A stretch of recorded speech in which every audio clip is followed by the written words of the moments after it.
Hi guys, it's me, Trudy Lee. How's everybody doing? So I'm sure that y'all have heard that Israel did strike back at Iran, and just like I said, there was no notice. They didn't say we're going to do it at this time. We're sending drones or whatever they sent. So it was just it wasn't announced, put it that way. It wasn't like Iran said, we're going to do this at this time. We're sending 300 missiles and drones. So Israel retaliated, but Iran says that they took out three suspicious objects. I think that's how they worded it.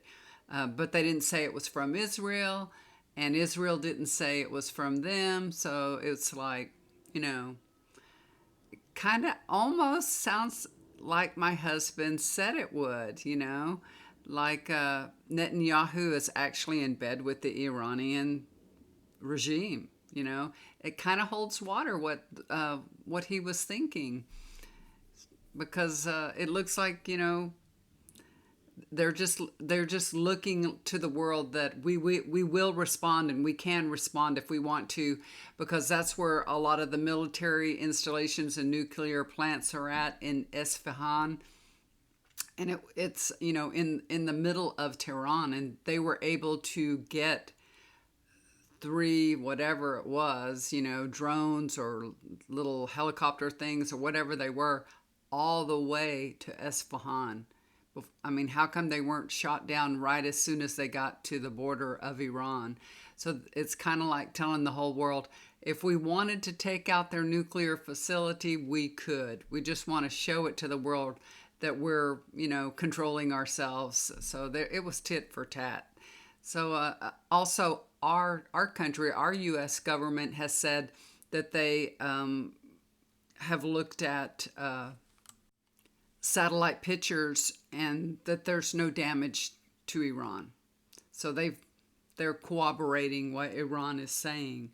So I did say that Israel would retaliate and that they wouldn't be, giving advance warning or anything like that, that they're just going to do it. But I did feel like there would be some bloodshed, but they're saying nothing hit the ground. So partially right, partially wrong. Who knows exactly what really happened? There were, I think on Twitter, I saw there were an explosion that hit the ground at least once, but you never know if these pictures are actually real or when they happen. But somebody was posting pictures on Twitter that something hit the ground. So, you know, they only want us to know what they want us to know. So, anyway, I have been to Isfahan. In 1985, my husband and I, y'all know my husband's from Iran, we decided in, such wisdom, in the middle of the Iraq-Iran war, we decided to go visit Iran because we had been married for 5 years, and my husband wanted his family to know his children and to know his wife and all, and he hadn't visited in quite a long time himself. So, we were waiting patiently for things to settle down. First, United States and Iran were at each other in 1980. I'll remember all that happened. And we were waited for that to settle down, and then Iraq-Iran war started going on, and my husband's father was telling him, it's nothing, it doesn't affect us in Tehran where we're at, y'all can come, it's safe, there's nothing wrong. And so we decided to go. And, me just being completely in love with my husband and very, very young, decided that we would go. And my oldest daughter was in school, and we left her with my father and some very close friends that were helping take care of her. So, I didn't feel good about that at all. I really didn't feel good about leaving her, but we did it. We did it. We went to Iran, and it was quite an extraordinary experience. I enjoyed my experience, and I'm glad that we went. But I'll tell you what, I had a panic attack in Iran, And at that time, nobody was talking about panic attacks because this was 1985. We hear about, anxiety and panic attacks all the time. People have them. They're an epidemic, actually. But at that time, I'd never heard of a panic attack. I didn't know what it was. And we, we were going to like different people's homes for dinner every night. He has a huge family, and everybody wants to invite you to their home to eat, or at least come by and have a cup of tea and have some, pastries and things like that. So it's all about visiting, visiting, visiting. So we were constantly visiting. I was so tired, y'all. I was so tired of just visiting and visiting. Um, and every time we would go to somebody's house at a certain time at night, the electricity would just all go out. And it had been happening for a while, so everybody was kind of used to it. But when you're new to things like that happening, and you're in a strange place in a strange country, it's very unsettling. Every time, right before we would eat, it was nighttime because they eat kind of late. They will eat like 8, 9 o'clock at night. So to me, that's kind of late because with children, we always ate at 6 o'clock because they had to get to bed and all that. So anyway, it was kind of late, and every time the lights would go out, so we'd be sitting there, the kids would be off playing, and darkness, and my children would start screaming, screaming for mama and everything because it was dark. And of course, they were prepared. They had, I'm looking outside, my cat can see a deer right outside the fence. I have a video of her trying to attack a deer. She's crazy. Anyway, I got distracted, but it was just so unnerving. And but they were prepared. They would have candlelight, lanterns, and everything. So they would go very quickly and turn on some lights. Of course, it was still pretty dark, but and the lights would be out for like an hour, maybe a little longer, something like that. So it was like a rolling blackout that would happen almost. It depends on where you would live in Iran of how long that would happen. So it just depends where we were at the time. I don't remember having blackouts at his father's house. I don't remember blackouts there at all, but only where people we were visiting in Tehran, at different parts of Tehran, there would be rolling blackouts. So it may have been a way of protecting the city, of not having any lights on, from Iraq or something. I don't know. I don't know what it was about, but it was just very scary. And, I would have to grab the kids and hold them, and they're scared in the darkness. So that happened quite a few times. And then we decided to go to Isfahan, go visit this beautiful city. It's a place where there was a lot of historic sites, so historic mosques, Armenian churches, and also there's a lot of handicraft going on there. So they make lots of metal because it's I think it's the biggest exporter of sheet metal in the Middle East there. So that they make lots of metal craft, and you can see them. You can walk through the city and see them hammering metal, like metal trays, metal plates, just a sheet metal where they will hammer out. You would think that they would just press it and make a picture, but no, they sit there and hammer it in little detail, chisel, chisel, chisel. It's beautiful how they make stuff. And I've got quite a few pieces. I'm going to share it with y'all in a minute. I'm going to go grab them off the wall. I saw some beautiful pieces and I was like, I want that one. And I actually thought about it. We walked away from a shop and I went all the way back and bought it because it was so beautiful.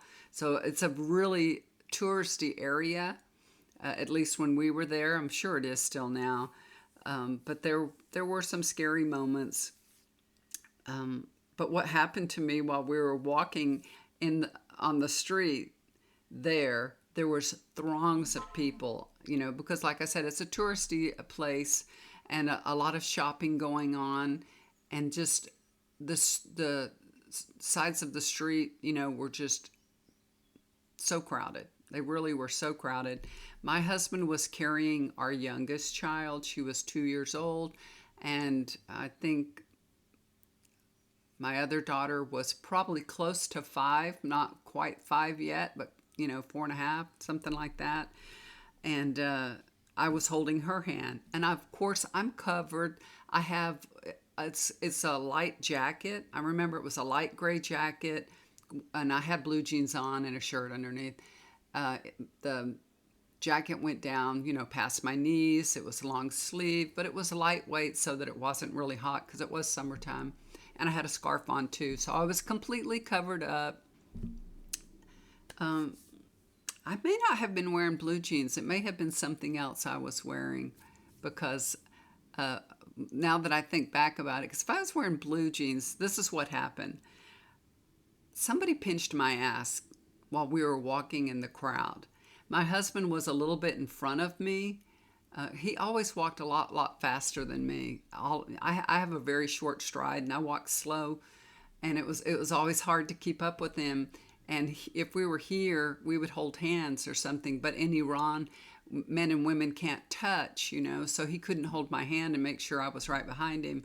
But I was trying to keep up with him, and somebody pinched my ass. And like I said, it may have not been blue jeans I was wearing because I might not have noticed it so much if it had blue jeans on. So it might have been something else. But anyway, I was completely covered. But I look like an American. You could obviously, speaking English to my husband and I'm American. You can tell my kids, they're blonde haired. They're Americans. They really stood out in Iran because my kids were very lightheaded. They have darker hair now, a little bit darker. Not as dark as mine, but they were very golden haired when they were babies. Anyway, I tell my husband, hey, somebody's pinching my ass. And he says to me, oh, no, somebody probably just bumped into you or something. And I'm like, it was a pinch. I know what a pinch is. And he's like, nah, that can't happen, So we just keep on walking, and I'm thinking, okay, maybe happened again. Somebody pinched my ass again. And I'm like, somebody is pinching my ass. And he's like, what? Are you sure? And I'm like, somebody's pinching my ass. And he was just like, he just couldn't believe it. He could not believe it. But what could he do? There was tons of people. Somebody can pinch your ass and you would never know who it was. So we get in front of a mosque. Now, it was a big, beautiful mosque. And in the mosque, women go to one side, men go to the other. Got to take your shoes off and all that. So we didn't go in. We just took some pictures on the outside. But when we were on the outside of the mosque for the third time, somebody pinched my ass right on sacred ground. And I'm like, oh my God, I have a stalker. I didn't think stalker back then, but it was overwhelming. I was like, they did it again. So just know, men are just so bold. They're so bold. I hear stories on TikTok about men doing all kinds of things all the time. They've been doing it from, biblical times to women, harassing women, pinching women, and all that. But anyway, that was what happened to me when I was in Isfahan. So when I heard that Isfahan potentially was getting bombed, I was like remembering what happened while we were there. Now, my husband remembers it a little differently, but it happened to me. And there's a lot of things that, that you forget about. Like, I can't really remember the hotel we stayed in. For some reason, I can't remember the hotel. I'm like, I don't remember what it was, the hotel at all. It's a long time ago, y'all. 1985. But I remember that incident so clearly because it was so shocking. And my husband's like, it didn't happen in Isfahan. I'm like, oh, yes, it did. Yes, it did. I remember. And he's like, no, it was north of Iran. It was in Rasht. So he thinks it happened in Rasht. I think it happened in Isfahan. We had went to this Armenian church in Isfahan also. And I remember that clearly because I could take off my scarf when I got inside the church, I could take my scarf off and go look around and everything. I was free to do that. And I remember that very clearly too. But he seems to think that I was pinched and rashed. But I think I was pinched in Isfahan because we just went over it. I'm like, no, no, no. Because I remember us walking to the mosque, and it was during the walk to the mosque. But I'm going to show y'all the things, the handicrafts that I got. Okay, so I pulled a couple of these off the wall. So this is, I don't know, can y'all see that? There's a little bit of a bad reflection here. This is, I like this because the man was holding on to the woman. And it seems like he's kind of appreciating her, which I didn't see a lot of that in Iran. I saw the woman always worshiping the man and taking care of the man and waiting on the man. They waited on my husband hand and foot. His sisters did. And that's because I hadn't seen him in so long, and that's their that's the way they're brought up, to wait on a man, take care of them. And when I saw this man looked like he was really embracing his wife or his lover, I don't know. So I watched them make this metal. It was so wonderful the way they made it. This is a sheet metal here, so I think you can see it better like that. Anyway, let me put this down. I have lots and lots of pictures. I can't take them all off the wall. I have tons of pictures from Iran. I have lots of them. And then here's the tray, well, or the hanging plate. I have about 8 of these. So let's see, I have 6 of them on the wall. 2 of them are trays. They're a little bit bigger than this. So, but these are all handmade. Aren't they beautiful? They're so beautiful. I just love this kind of work. So I have lots of things like this. I have lots of things from Iran. So Isfahan was a very special place. I'm glad that didn't get bombed and, ruin that beautiful, beautiful place. Anyway, I just thought I would tell that story. And let me tell y'all, I think I've told the story before about when we went to a military base. So at that same time, we were there for, I don't know, 2.5 weeks, something like that. Might have been 3 weeks. I'm not sure. My husband wanted to stay a month, and I was like, I'm ready to go home. He wanted to extend our visit and change our tickets, and I was like, no. I have a daughter I need to get back to. No, we need to go home.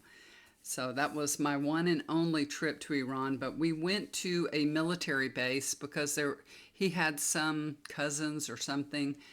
There's, like I said, there was just so many relatives to visit. And we went to this military base. While we were driving there, it was a long drive. I had taken off my scarf. I was in the back seat. My husband was in the front seat. I think his stepmom was in the back with me. We had our kids in between us. My kids were in between us.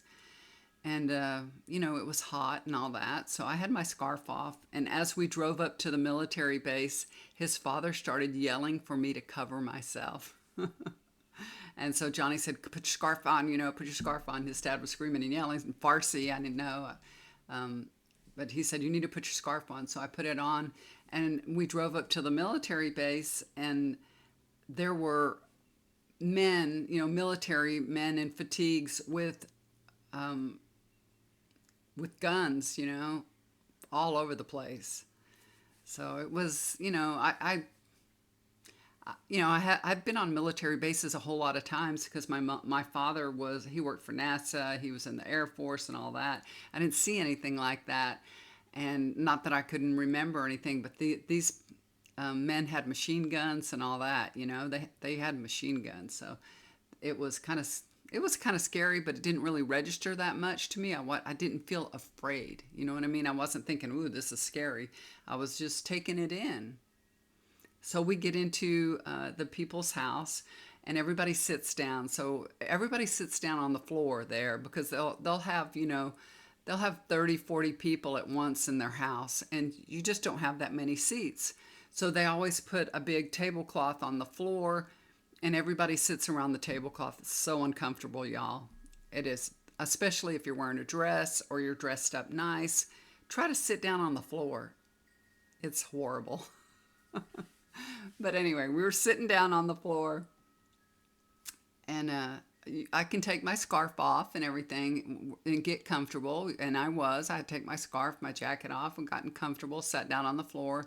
They gave us tea and served fruit and whatnot. They're always so hospitable.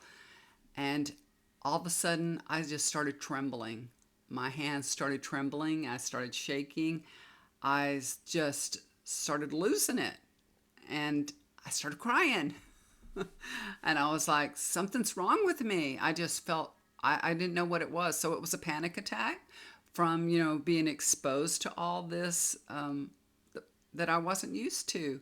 And like I said, we had no idea what it was.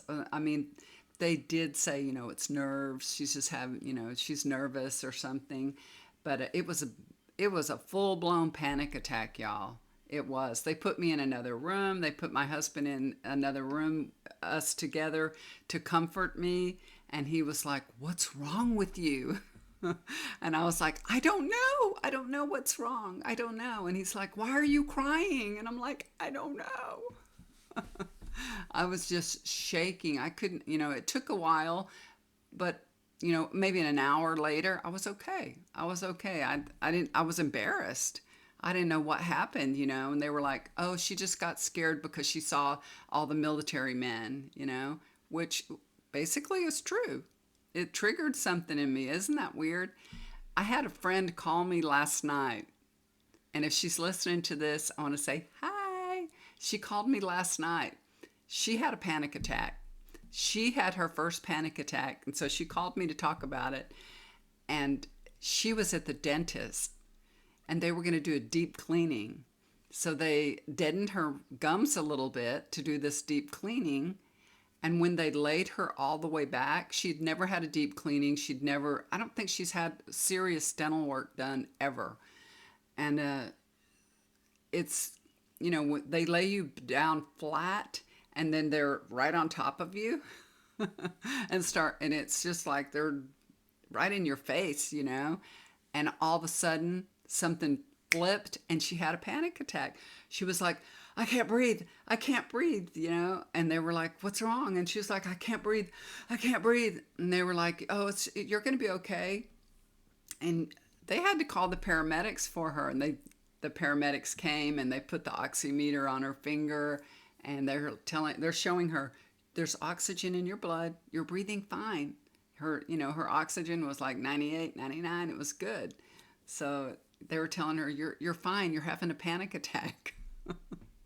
So she was fine, but she didn't get the cleaning. She was like, "No, thank you. I'm not doing that." So she couldn't do it. So it's weird how our body works, that something just flips and just trips. It's you're something you're not prepared for. I think you just didn't prepare well for it. And hopefully next time that she goes to have her teeth cleaned, she'll be prepared for it. She'll know what's going to happen. They're going to lean her back, and they're going to be in her face, and she'll be able to handle it better. Now, I've had panic attacks since that, and I no longer have them. They did happen to me when I was going through the change, when I hit 50, and I think it was partly hormonal. And I decided I wasn't going to have any more, and I got rid of them. So I cleaned up my diet, ate really, really healthy, took sugar out of my diet, and I said, "This is never going to happen again," and it never did.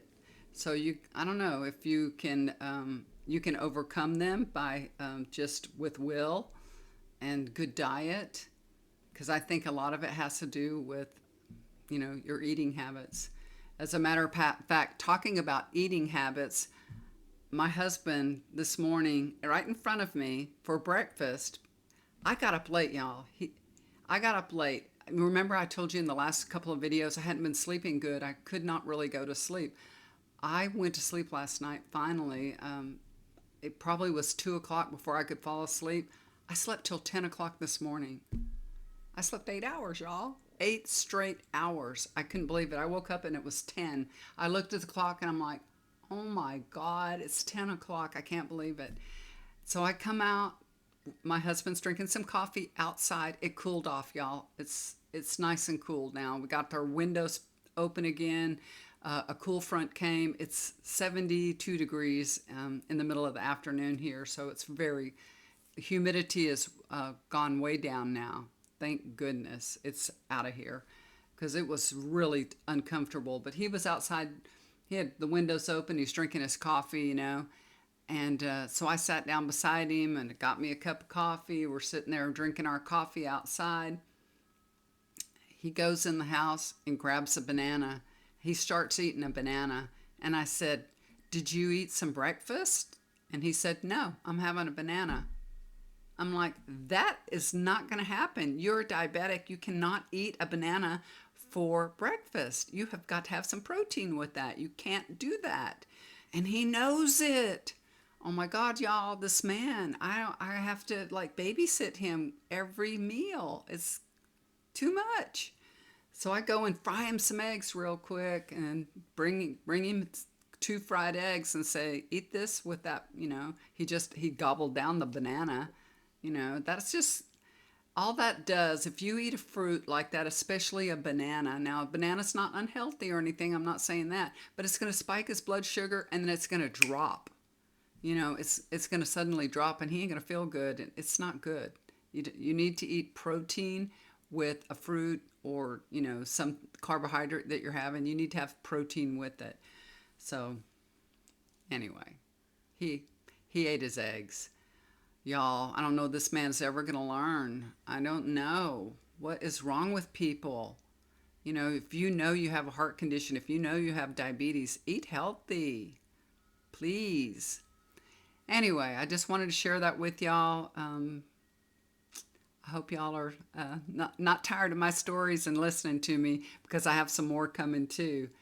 So thank y'all for tuning in. I appreciate you listening. Hey, share this if you can. Share this because it puts it out there in the YouTube world, and other people can listen to my story. And if you not a subscriber, please subscribe. I never tell anybody to do that. I forget all the time, but hey, if you haven't subscribed, please do. I appreciate it.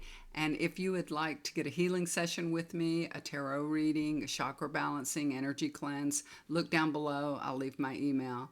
I love y'all so much. Thank you for all your comments. A lot of y'all sent me emails about how to take care of the dog and what's going on with her. She's doing a lot better. Thank y'all all for them. I really appreciate it. I do read all your comments. I try to either comment back or put a little heart or something to let y'all know I do read them. So I really appreciate them. Love y'all so much. Do something kind for somebody. It'll always come back to you. And I'll talk to y'all again soon. Bye for now.